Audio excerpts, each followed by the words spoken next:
Nuestro invitado de hoy es un hombre argentino formado en la profesión de psicología. Vive una experiencia hace unos años atrás que le transforma su vida, un encuentro cercano a la muerte. Vienen sucesos muy importantes, vienen acontecimientos muy importantes y a lo largo de esta entrevista, que los invito a que ustedes la vean hasta el final, nos va a contar unas experiencias que son impactantes. Cómo un sobrino suyo, sobrino político, trasciende y entabla comunicación con él, pero que sea él quien nos lo cuente y nos lo narre en esta entrevista que lo tenemos invitado. Roberto, bienvenido, muchísimas gracias por acompañarnos. Es un gusto tenerlo entre nosotros. Buenas tardes, Cristian. Un gusto, un saludo desde Buenos Aires. Saludamos a todos los que seguramente van a ver los videos. Y bueno, estoy acá a su entera disposición para contar mi experiencia. Queremos escuchar su experiencia, Roberto. ¿Qué sucedió? Bueno, perfecto. En el año 2001, digamos, acá había una crisis muy grande en la Argentina. Entonces, digamos, conseguir trabajo se dificultaba. Por suerte, quien en ese entonces era mi cuñado, me había ofrecido ir a trabajar a un predio que se llama Costa Salguero, que queda acá en Buenos Aires, en la zona de cercano a Puerto Madero, a colocar unos ductos de aire acondicionados. Era un trabajo muy riesgoso, un trabajo de altura. Estábamos a 20 metros aproximadamente de altura, sobre una cornisa de alta tensión. El cableado pasaba por esa cornisa que estaba en altura, y no estábamos con protección, digamos. En ese entonces no había tanta seguridad como lo hay hoy en día para los que trabajaban. Él estaba con la soldadura. Realmente no sé qué fue lo que empezó a llenar de electricidad, digamos, de tensión a la estructura del predio, ¿no? Las estructuras son metálicas, columnas metálicas más el tinglado, que es todo metálico. Yo tenía que atravesar desde la bandeja. Yo tenía dos columnas y tenía que atravesar por el otro lado de la columna, y estaba el vacío. En ese tramo que voy a pasar entre una columna y otro, me sujeto de las dos columnas, y es ahí cuando me quedé electrocutado. La tensión generalmente para las fábricas, para estos predios grandes, es de 380 voltios. Los domiciliarios acá son de 220. Y bueno, obviamente, me quedé electrocutado y empecé a sentir toda la contracción muscular que implica la corriente eléctrica. Eh, Pasa algo muy llamativo cuando uno está en esta situación, porque primero es sentir la desesperación de la contracción muscular y las ganas desesperadas de poder salir de esta situación. La electricidad cada vez me iba absorbiendo más, me iba absorbiendo más, y uno se vuelve muy sensible o atento a todo, a todo. Uno, no sé qué es lo que pasará dentro del cerebro, pero uno puede escuchar a la gente que estaba a 20 metros abajo, podía ver, observar y hacer un montón de cosas a la vez. Y yo lo que cuento es que siempre sentía como que algo se quería desprender de mi cuerpo. Yo estaba en un estado muy, muy desesperante, porque lo único que quería era preservar mi vida en ese momento y soltarme de esa tensión eléctrica. Y lo más llamativo de esto fue que durante todo ese proceso, entre que miraba, escuchaba y estaba muy, muy atento, muy hipersensible a todo, empecé a ver un montón de flashes de fotos, una cierta cantidad de fotos, no en un orden cronológico estas fotos, y empecé a ver desde mi niñez. Yo tenía en ese entonces dos hijos nada más. Empecé a ver fotos de su niñez, del nacimiento de mis hijos, un proceso de crecimiento en fotos de mis hijos, y empecé a ver también un montón de otras fotos que para mí no podía relacionarlo con lo que había vivido históricamente, ¿no? Con lo que formaba parte del proceso de mi vida, ¿no? Fotos que no podía reconocer. Y entre ellas había puedo enumerar un montón de fotos de dos chicos iguales, que en ese entonces yo veía como nenes iguales que estaban agarrados del obelisco. Podía ver la foto de una nena rubia, hermosa, preciosa, frente a un féretro. Vi la foto de una camioneta dada vuelta, vi las fotos de una chica hermosa, que a mí me parecía hermosa, junto a una nenita de ojos negros con un vestido negro precioso, dos ancianos sentados en una hamaca, una casa muy bonita con un césped, con una escalera, y como tres chicos bajando de esa escalera y así, unas cientos de fotos que estoy relatando las fotos que para mí en ese entonces no tenían sentido. Digamos, no estaban cuadrados dentro de mi historia que podría haber vivido, porque bueno, sí, en ese entonces yo estaba casado con dos hijos, podía reconocer a mis hijos, Farid y Nirvana, dentro de esas fotos, de esas imágenes, fotos obvio de mis padres que también los había visto, fotos de quien en ese entonces era mi pareja, esas fotos las podía reconocer, pero era una cierta cantidad de fotos que no tenían sentido para mí. Uno no le da mucha importancia en el sentido de que qué es lo que puede pasar dentro del cerebro y por qué estas fotos salen a la luz, ¿no? Con el pasar de los años, yo me separo, digamos, de mi primera pareja, de Andrea, y mucho tiempo después, estamos hablando de 10, 15 años después, conozco a una persona, ¿sí? Yo estaba soltero, digamos, en ese entonces, y conozco a quien iba a ser mi pareja. Empezamos con una relación de amistad y nos unió algo muy, muy lindo de el deseo de volver a ser padre. Yo tenía el deseo de volver a ser papá. Eh, bueno, nos fuimos conociendo, se formó el noviazgo, ella no podía quedar embarazada, eh, ella tenía una nena, Kiara, pero no podía quedar embarazada porque siempre tenía abortos espontáneos. Su cuerpo no aceptaba los embarazos y los rechazaba. Y como estaba entre nuestros planes volver a ser padres, bueno, intentamos hacer un tratamiento para ver si podía quedar embarazada porque estaba dentro de nuestros planes volver a ser padre. Habíamos ido a un hospital que queda sobre calle Córdoba, que es el hospital de clínicas, en donde hay muy buenos profesionales, e iniciamos, digamos, el tratamiento correspondiente para, digamos, ver si podía quedar embarazada. Contra todo pronóstico, fue a la primera consulta, quedó embarazada.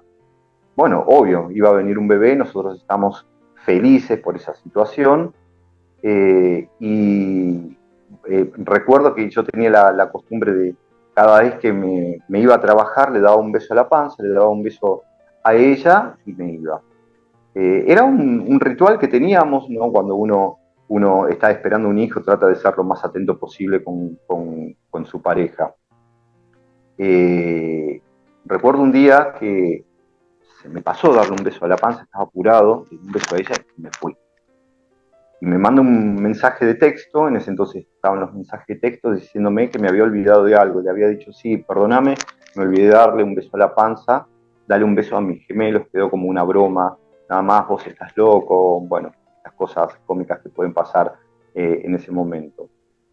Llegó el momento de la primera ecografía, y bueno, la obstetra, cuando le estaba haciendo la ecografía, antes preguntas rutinarias, ¿no? Si había antecedentes de mellizos en la familia y un montón de cosas muy médicas, le dice, bueno, acá veo dos embriones, son dos bebés los que están por venir. Un gran asombro para nosotros, digamos, y una gran alegría. Lo único que hacíamos era mirarnos y reírnos porque, bueno, venían dos bebés en camino. Hasta ese entonces no, digamos, no era llamativo todo lo que iba a venir a suceder. Con el tiempo, muchas de estas imágenes empezaron a tener sentido, se empezaban a revelar, por decirlo de alguna manera. Empezaba a haber como estos famosos déjà vu que uno dice, uy, Ana, esta imagen ya la vi, esta imagen es otra de las imágenes que se me presentó. A todo esto, cuando estábamos de novios con Ana, yo le había comentado de esta experiencia que había tenido. Ella estaba muy al tanto, no fue algo que lo di a conocer simplemente en el círculo íntimo, lo di a conocer. Eh, por eso llamó mucho la atención de la llegada de estos dos bebés. Y a medida que muchas de estas fotos empezaban a tener, a revelarse, por decirlo de alguna manera, ya uno empieza a entrar en un estado de alerta. En estado de alerta porque una de las imágenes que había visto era la foto de una camioneta volcada y la foto de un féretro también, que a mí me llamaba mucho la atención. Y ya en ese entonces se me había metido la idea, si todas estas fotos se están revelando y empiezan a tener sentido, yo lo primero que decía era, me voy a morir dentro de una camioneta y esa foto del féretro, esa foto iba a ser yo. O sea, no había mayor posibilidades para lo que yo creía en ese entonces.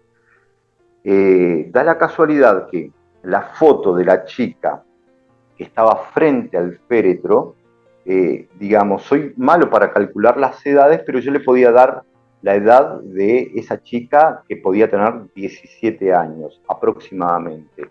Y las fotos de los nenes que estaban, los gemelos que estaban en el obelisco, que los puedo describir cómo estaban, con unas remeras celestes de rayas horizontales, con una sonrisa hermosa, agarrado del obelisco, tenían aproximadamente 8 o 9 años por lo que yo podía divisar por las imágenes, dándole una edad aproximada. Mis gemelos y Tiara, digamos, nosotros somos un matrimonio ensamblado, lo que decimos acá. Se llevan justamente aproximadamente 9 años, 8 años de edad se llevan. O sea que coincidía que las fotos del obelisco con la chica del féretro aproximadamente tendrían la misma edad de diferencia. Y con el transcurrir del tiempo, a mí ya me daba miedo, digamos, el hecho de poder llevar a mis hijos al obelisco, cuando es un lugar, el obelisco es un lugar muy habitual, o sea, uno pasa porque queda en dos avenidas muy principales de Buenos Aires. Ellos hasta el día de hoy no conocen el obelisco. Y quería evitar ciertas cosas como para no darle, ¿cómo decirlo? No darle sentido a lo que podría llegar a pasar. Y así cada tanto algunas de las fotos se iban revelando. Y digamos, ya entrando en la parte, digamos, del sentido que tenía el féretro, nosotros teníamos un sobrino, Luis Manuel Caroli, a quien queríamos muchísimo por una cuestión de historia familiar que teníamos con Lucho, que falleció en plena pandemia. Él era trabajador indispensable de la salud, él manejaba una ambulancia repartiendo sangres para distintas clínicas y cuando él estaba en San Andrés de Giles volviendo para Buenos Aires, tiene un accidente fatal, trágico, en donde pierde la vida. Bueno, un dolor muy grande para toda la familia. En plena pandemia, acá no se podían hacer funerales porque, bueno, no podían haber personas reunidas, digamos. No le podíamos dar el último adiós. En un momento nos toca el turno a nosotros para entrar a la sala velatoria. Entra Tiara, se pone en la punta del féretro. Anabela, yo, la abuela y Miriam, éramos 5 personas. Y era la imagen del féretro que había visto y Ana se dio automáticamente cuenta, Anabela, mi pareja, se dio cuenta de esa situación. ¿Ha venido ocurriendo algo más, Roberto, luego de esa experiencia de lo de las fotos? ¿Queda algo, alguna sensibilidad, alguna capacidad para ver, para escuchar, para sentir, luego de esa experiencia de este encuentro con el alto voltaje de la energía? Sí, yo creo que después de eso suceden muchas cosas. Después de que falleció Luis en el accidente, eh, un día yo estaba recostado en la cama, hacía días que venía sintiendo un zumbido en el oído del lado izquierdo. Me venía molestando porque era un zumbido que constantemente lo sentía, y me estaba preocupando, pensando de que podía ser alguna lesión en el tímpano o podía ser por un tema físico, digamos, de vértigo. Me estaba preocupando. Un día estaba recostado en la cama y empiezo a sentir ese zumbido y empiezo a prestarle atención a ese ruido y automáticamente cuando me concentro en ese ruido empiezo a sentir una, una voz extraña dentro de mi cabeza. Y empiezo a sentir la voz de Lucho lo podías reconocer patentemente. Ya había fallecido hacía 2 años aproximadamente en ese entonces. Y se me prendieron todas las alarmas, porque lo primero que pensé es que estaba entrando en un estado de esquizofrenia, que muchas veces el estado de esquizofrenia ante un hecho traumático se puede despertar, y me estaba asustando porque decía, ¿qué es esta voz que estoy escuchando?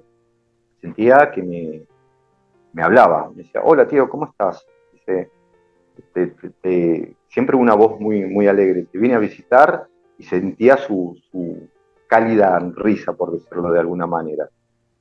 Le comento a Anabela y le dije que me estaba preocupando porque podía estar entrando en esquizofrenia. Eh, Como bueno, tuve la suerte de estudiar la parte de salud mental, empecé a analizar algunas cuestiones respecto a la esquizofrenia, el cómo se comporta la esquizofrenia, y notaba que no había similitudes con la esquizofrenia, pero me llamaba la atención esta voz. Y le comento a Ana, le digo, mira, estoy escuchando esto, me está entrando una duda de lo que me está pasando. Y ella me dice, ella tal vez es un poquito más crédula que yo ante todas estas cosas, yo aprendí a creer, estoy en un proceso de empezar a creer todo esto que no podemos explicar. Y me dice, bueno, hacerle preguntas a ver qué es lo que te dice. Y esta cuestión como de jugar, que se entienda, ¿no? De jugar como y sacar y poder tener la certeza a ver si es Claro. verdad o no lo que uno está sucediendo, es entrar en un lugar y me dice, Ana, ¿por qué no le preguntas algo que Anabela sepa y que yo no tenga noción? Porque bueno, en definitiva es el sobrino sanguíneo de Anabela, yo vendría a ser su sobrino, su tío político. Bueno, entonces le digo, mira Lucho, si sos vos, decime cosas que yo no tenga la más remota idea y que Anabela sí sepa. Y me empieza a decir a dar ciertos detalles. Decirle a la tía si se acuerda que cuando salíamos del jardín, ella me llevaba a dar una vuelta por la manzana antes de regresar a casa. Eh, Le digo a Ana, mira, me dice esto. Dice, sí, Roberto, es verdad. Es así, yo me acuerdo, Anabela lo crió prácticamente a Lucho, ¿no? Fue su mamá del corazón por un tema familiar que no viene al caso. Dice, yo cada vez que lo retiraba del jardín, él me decía de que dé una vuelta a la manzana antes de volver a casa. Uno no lo da como cierto, puede ser casualidad, justamente lo que uno cree escuchar en su cabeza, una recreación. Entonces me dice, decirle a la tía a ver si recuerda de esto. Se me viene como una imagen nueva, no conocida, en la cabeza, en la mente, digamos, sobre un lugar con un alambrado y arboledas. Y le dije, Ana, mira, eh, el lugar donde estaba el jardín de infantes de donde ibas con Lucho. Era así, así, así, así. Me dice, sí, exactamente. Hoy ese lugar es totalmente distinto, porque en vez de haber un alambrado y árboles, hay un gran paredón, hay fábricas, o sea, nada que ver, digamos, a lo que actualmente es y a lo que era hace 15 o 16, 17 años atrás. Y Ana me dice, sí, es así. En una de tantas estas cuestiones decime a ver si es como jugar, como para poder empezar a Claro, crear para todo empezar esto, a ¿no? empezar sobre todo a salir de la duda de que no es su mente, Exactamente, que no es un estado de exactamente. enfermedad mental, sino que aquí hay algo que, claro, al hacer una pregunta y empezar a responderle y esa respuesta encuentra sentido, usted dice, aquí hay algo que Acá hay definitivamente, algo, o claro, sea, uno no termina de creer del todo, porque constantemente quiero más pruebas, quiero más pruebas, quiero más pruebas, claro, dame más pruebas, dame más pruebas. Hasta que uno, bueno, ante tantas pruebas, certezas, porque terminaban siendo certezas, ya empieza a creer un poquito más. Anabela lo crió desde muy chiquito, desde muy bebé, a Lucho. Fue su mamá del corazón. Y Ana es Anabela, ¿no? Tenía una cuestión muy maternal para con ella, sabiendo de que era su tía, pero sentía como que era su hijo del corazón. Y en una de esas voces él me dice, decile a la tía que le voy a hacer un regalo, que vaya a la bolsa y que saque el papel. Bueno, le transmito y dice, ¿qué papel? Bueno, nada, una cuestión muy, bueno, mañana nos fijaremos, era de noche, bueno, esperamos al día siguiente, le hice recordar esta situación. Y nosotros ella más que nada en el ropero, digamos en el placar, tenía una bolsa muy, muy grande, lleno de papeles, de dibujitos, de tiara, de los gemelos, del sobrino, de la sobrina, de su ahijada. Era una bolsa con muchísimos papeles en donde también habían cartas que había escrito en su momento Luis Emanuel. Y ella dice, bueno, vamos a ver qué es lo que hay acá. Esto es lo que, digamos, podemos decirle casualidad, causalidad o lo que sea. Ella mete la mano y saca un papelito muy chiquito que era una servilleta de papel. Muy chiquitito. Fue lo primero que sacó entre 200, 300 hojas, cartas, dibujos que podía haber ahí. Cuando lo saca, ella se pone a llorar porque lo primero que le dice, tía, vos sos mi mamá. Y se pone a llorar automáticamente. Obviamente que ella tenía noción de esa cartita, pero como que era la bolsa de los recuerdos que uno no lo saca a menudo. Es una bolsa que queda, digamos, guardado ahí dentro del cajón. Y ella empezó, o sea, con la pérdida de Lucho y esta cuestión que tenía muy, muy adentro de que fue como su mamá, lo tenía muy, muy encarnizada. Para ella fue un respirar, como decir, bueno, ese papelito, esa hojita, me confirma de que Luis me consideró como una madre. Otra de las cosas que me había dicho Lucho, entre todas estas pruebas que pedíamos, fue decirle a la tía que me devuelva el rulo que me cortó. Yo cuando se lo dije a Ana, yo nunca le corté el rulo, nunca le corté el rulo, me lo afirmaba, le dije, bueno, está bien. Varios días después, 15 días después, haciendo... Hay que tener gemelos, porque hay que saber el desorden que hacen los gemelos, los chicos a esa edad. Y uno constantemente tiene que estar arreglando la habitación. Y en esos días arreglando la habitación, justamente en el ropero de los chicos es donde está la bolsa. Ella estaba justo manipulando unas cosas y había una caja verde en donde estaba una vieja afeitadora del papá de Anabela, en donde lo abre y ve una bolsita de celofán de cigarrillos y adentro había un rulo. Y me llamó gritando, me dice, Roberto, acá está el rulo de Lucho. Ella se había olvidado que alguna vez en su vida le había cortado un rulo cuando era chiquito Lucho y esa bolsa estaba dentro de una caja verde de que pertenecía a su papá. Y estas cosas lo que terminan siendo llamativos en donde uno empieza a creer de que hay algo más allá del otro lado, de la existencia, de lo que decimos la vida propiamente dicho. Ya cuando uno empieza a creer un poquito más, No, pero trata de comentarle aquí hay algo, Roberto, es cómo no creer. Porque es que el tema no exactamente, es creer, sino cómo no creer. Porque bueno, si usted pero mantiene una comunicación constante con su sobrino, con Lucho, y le dice una, dos, 10, 15, 20, 30 cosas, ¿cómo no creer? Ahí don- bueno, yo voy a ir a otra parte, porque bueno, dentro de mi lógica, digamos, en mi incredulidad y por lo que me tocó estudiar, sí, uno usted es puede decir, psicólogo, bueno, usted estudió sí, psicología. sí, yo puedo decir, yo tengo una relación, digamos, tuve una relación con Lucho, pude haber conocido, pude haber recreado situaciones y un montón de cosas.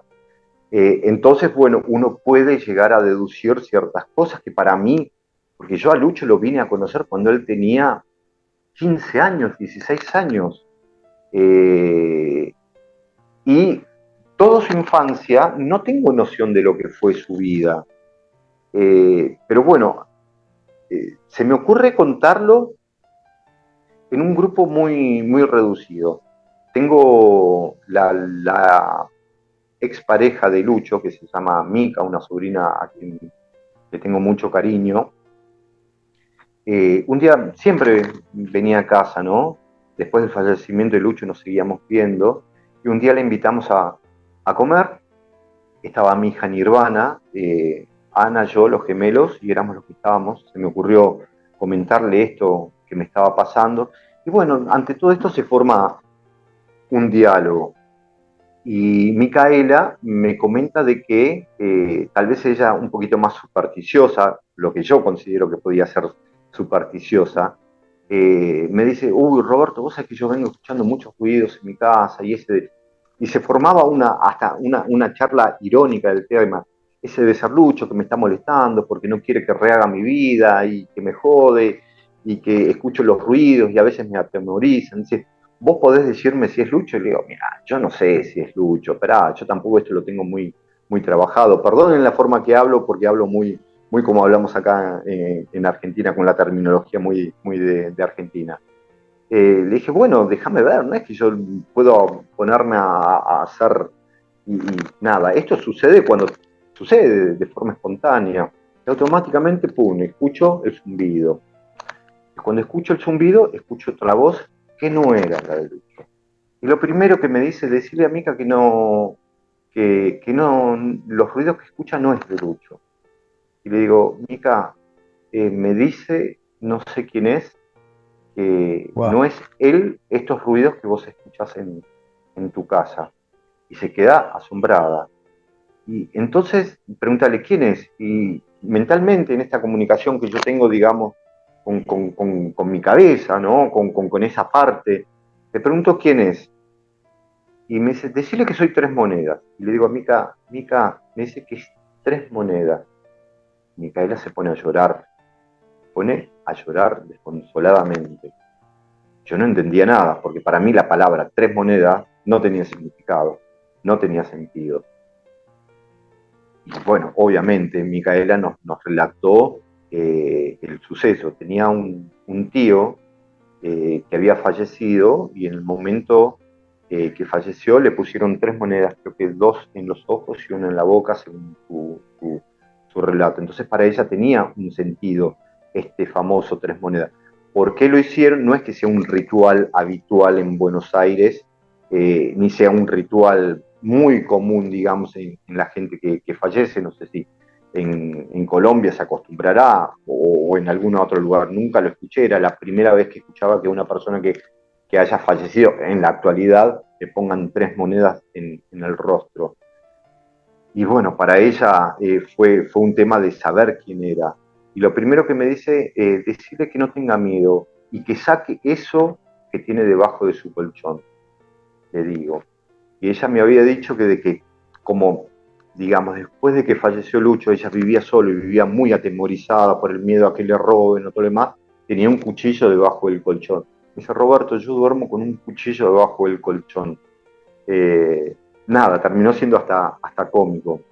Ese mismo día, que estábamos preparando la cena para comer, mi hija me cuenta una historia que yo no lo tenía sabido, que tenía una amiga que había fallecido y que ella no se pudo despedir, que la había visto unos días antes por la vereda de enfrente y ella estaba muy ocupada y no pudo saludarla, no sé por qué motivo, y un tiempo después falleció y ella se quedó con esa culpa de por qué no la saludé a ella en ese momento, porque hubiese sido su última despedida, y un par de cosas internas de Nirvana. Y me dice, papá, ¿vos podés hablar con esta chica? Digo, no sé, hija, bueno, hagamos el intento. Y nuevamente, entre esos intentos, empiezo a escuchar una voz hermosa, hermosa y muy alegre, una voz ronca, una voz femenina ronca. Le pregunto, Nirvana, esta chica que vos me hablás, ¿habla de esta manera? Dice, sí, mi amiga hablaba de esa manera, una voz ronca, siempre estaba alegre. eh, y automáticamente me dice, decirle a Nirvana que me devuelva la flor que me robó.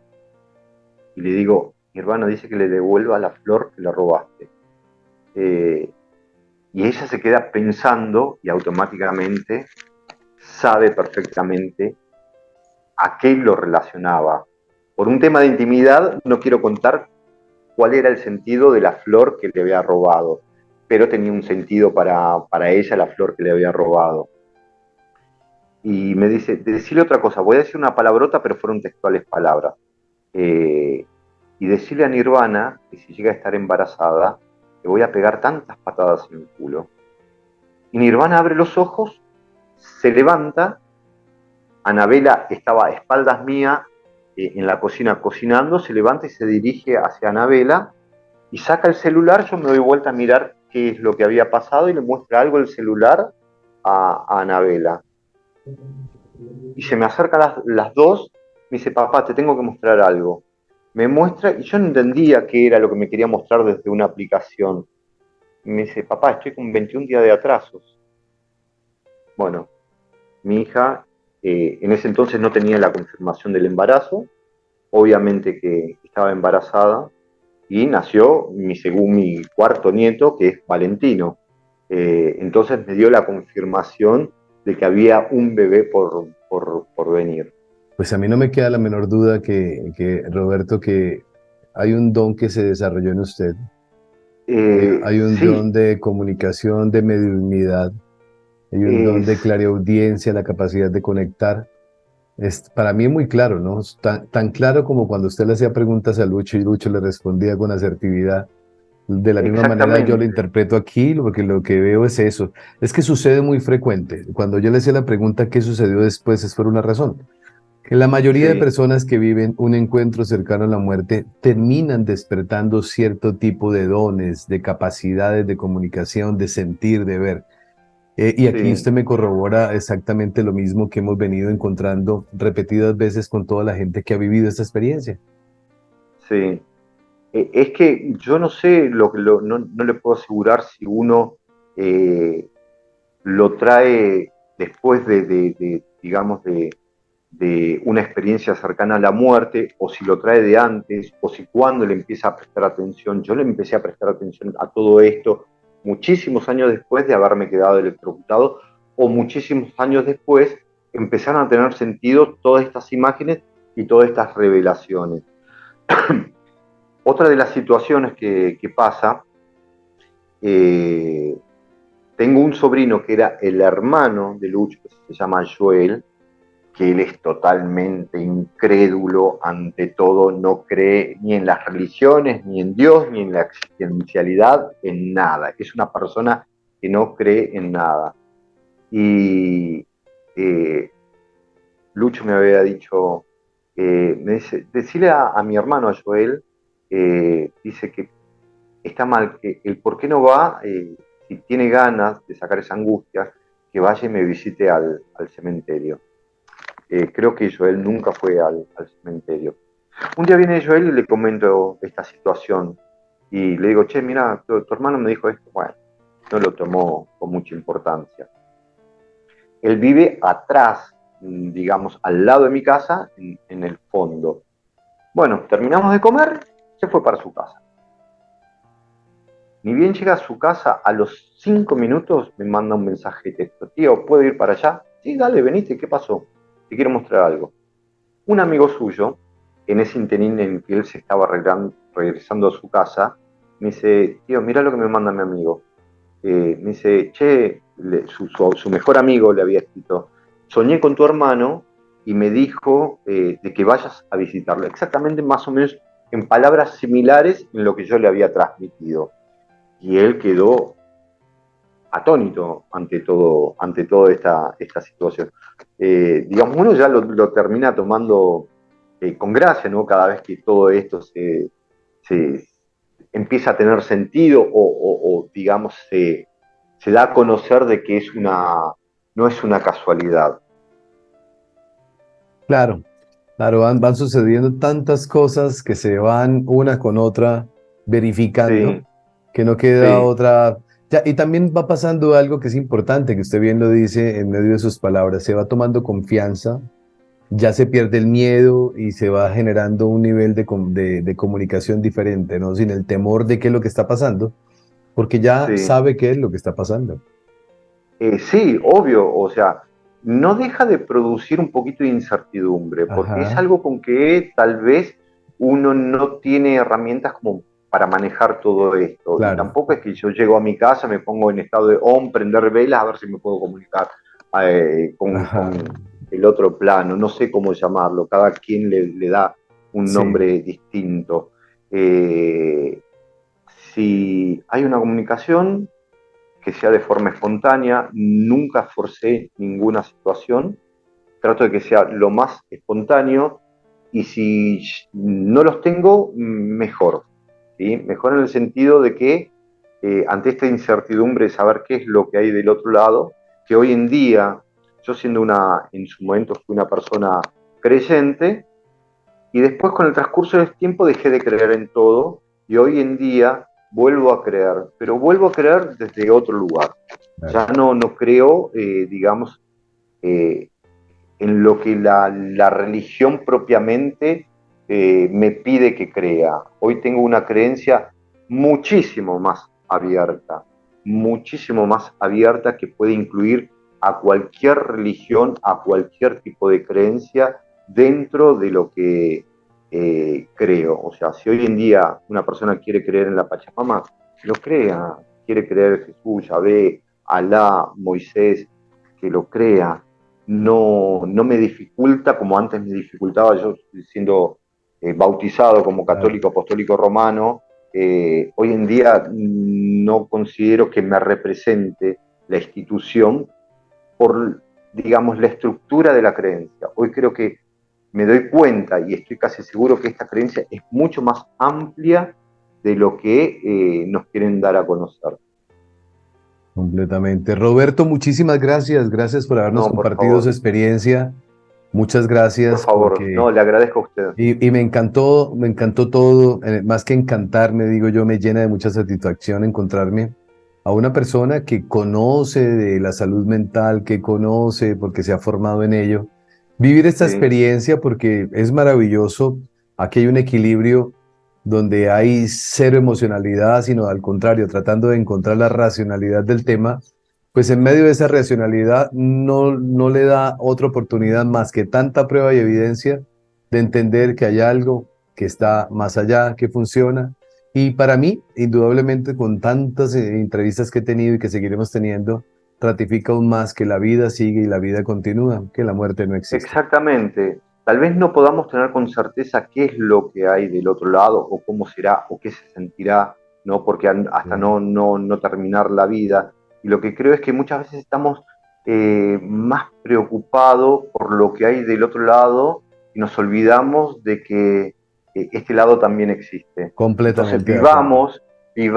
vivamos con plenitud, aprendamos a vivir, que ese lado existe y seguramente todos vamos a tener la posibilidad de conocer en su debido momento qué es lo que hay del otro lado. Así es. Roberto, muchísimas gracias. Un abrazo muy A especial usted, a para usted, usted. para su familia, para los gemelos. Un abrazo. Gracias, gracias, muy amable. ¿Eh? A todos ustedes un abrazo muy especial. Mil gracias por habernos acompañado. Hoy tuvimos un relato maravilloso, una experiencia maravillosa, donde seguimos cada vez más aprendiendo y entendiendo cómo funciona el mundo espiritual. A todos ustedes, mi cariño, mi agradecimiento y como siempre les digo y les diré, por favor, hagan de cada día de su vida el mejor día de sus vidas. Bendiciones para todos.